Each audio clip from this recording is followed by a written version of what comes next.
भारताला advance मॅन्युफॅक्चरिंगचं hub कसं तयार करता येईल या दृष्टीने एक रोडमॅप आहे। मॅन्युफॅक्चरिंगचं क्षेत्र हे टेक्नॉलॉजीमुळे प्रचंड मोठ्या प्रमाणात बदलत आहे आणि त्याच्यामध्ये खूप मोठ्या प्रमाणात ग्रोथ करण्याची संधी या तंत्रज्ञानाने दिलेली आहे आणि नीती आयोगाच्या रिपोर्टमध्येही हे म्हटलेलं आहे की याचं प्रमुख केंद्र हे महाराष्ट्र बनू शकतो की महाराष्ट्रामध्ये कॅपॅसिटी आहे।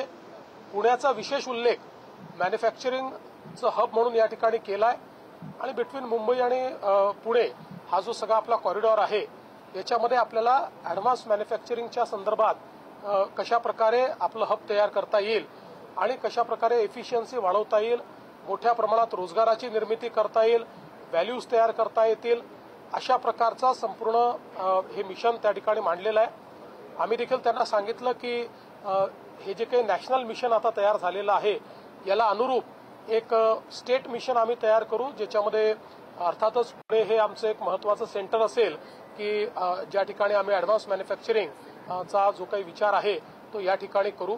यासोबत त्यांनी एक अजून मुद्दा मांडलेला आहे की जगातली पहिली global institute on advanced manufacturing ही आपण सुरू केली पाहिजे, तीही महाराष्ट्रात करण्याचा मानस हा नीती आयोगाने बोलून दाखवलेला आहे आणि आम्हीही त्याला अतिशय सहर्ष स्वीकारलेला आहे।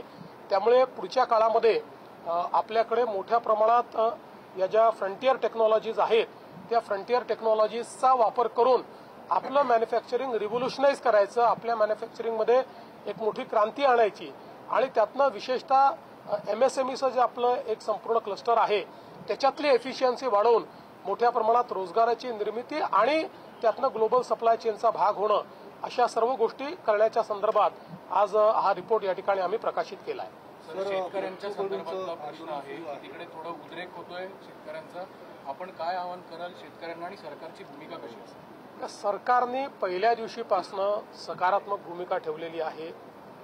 आंदोलनाच्या आधी देखील आम्ही बैठक बोलवली होती, आपण चर्चा करून यातनं ज्या गोष्टी शक्य आहेत त्या करू अशा प्रकारे आम्ही सांगितलं होतं।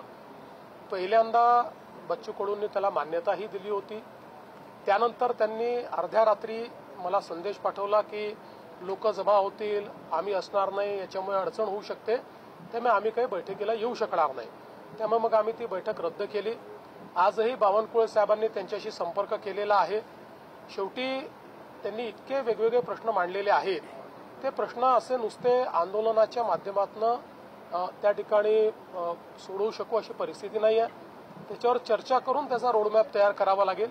त्यामुळे त्यांना चर्चेचं निमंत्रण देखील आम्ही दिलेलं आहे आणि यासोबत आता काल आपण बघितलं असेल तर खूप मोठ्या प्रमाणात लोकांनाही त्रास झालेला आहे। रस्ते अडवल्यामुळे पेशंट्सचं खूप मोठी ओरड आपल्याला पाहायला मिळाली। अनेक लोकांनी सोशल मीडियात पोस्ट केलेलं आहे की कशा प्रकारे त्यांच्या पेशंट्सला वगैरे त्या ठिकाणी त्रास झालेला आहे। त्यामुळे माझं आव्हान आहे की त्यांनी चर्चा करावी, अशा प्रकारचं डिस्रप्शन करू नये, लोकांना त्रास होईल अशा प्रकारच्या गोष्टी त्या ठिकाणी करू नये। मग अनेक वेळा अशा आंदोलनांमध्ये काही हौसे नवसे गवसे असेही शिरतात, म्हणजे तिथे जेन्युइन लोक देखील आहेत, मी काही तसं म्हणत नाही, पण हा पण धोका असतो की अनेक लोक शिरून, अनेक प्रवृत्ती शिरून त्या ठिकाणी काही ना काही हिंसक वळण त्याला कसं लाभेल असेही प्रयत्न करत असतात। त्यामुळे त्यापासूनही सावध राहण्याची आवश्यकता आहे आणि कुठल्याही परिस्थितीत हे रेल रोको आणि बाकी गोष्टी या मात्र करणं योग्य नाही, त्या करू दिल्या जाणारही नाहीत। त्यामुळे आमचं स्पष्ट आव्हान आहे, शेतकऱ्यांच्या प्रश्नावर आम्ही सकारात्मक आहोत। या सरकारने 32,000 कोटी रुपयाचं पॅकेज दिलंय, पैसे आज शेतकऱ्यांच्या खात्यामध्ये आम्ही देतो आहोत। त्यामुळे सगळ्या प्रकारच्या चर्चेची सरकारची तयारी आहे, चर्चा करावी आणि त्यातनं मार्ग काढावा। प्रमुख जी मागणी कर्जमाफीची मागणी आहे त्यावर सरकारने अतिशय स्पष्ट भूमिका त्याच्यात मांडली आहे। आम्ही त्याची कमिटी पण तयार केलेली आहे आणि आज पहिला प्रश्न असा आहे की जे शेतकरी आज अडचणीत आहेत, ज्यांचा शेतमाल पूर्ण पावसामुळे त्या ठिकाणी झोपलाय, तो खराब झालेला आहे, शेती खराब झाली आहे, पहिले त्यांना मदत करायची की पहिले बँकांना मदत करायची, हा महत्वाचा प्रश्न आहे। म्हणजे शेवटी आपण हे बघितलं तरी आपण जेव्हा कर्जमाफी करतो त्यावेळेस ते पैसे बँकांना जातात, त्याचा थेट शेतकऱ्याला काही लाभ मिळतो असं नाहीये। त्यामुळे आज पहिल्यांदा शेतकऱ्याच्या खात्यावर पैसे दिले पाहिजेत, नंतर आम्ही कधीच कर्जमाफी करणार नाही अशी भूमिका घेतलीच नाहीये।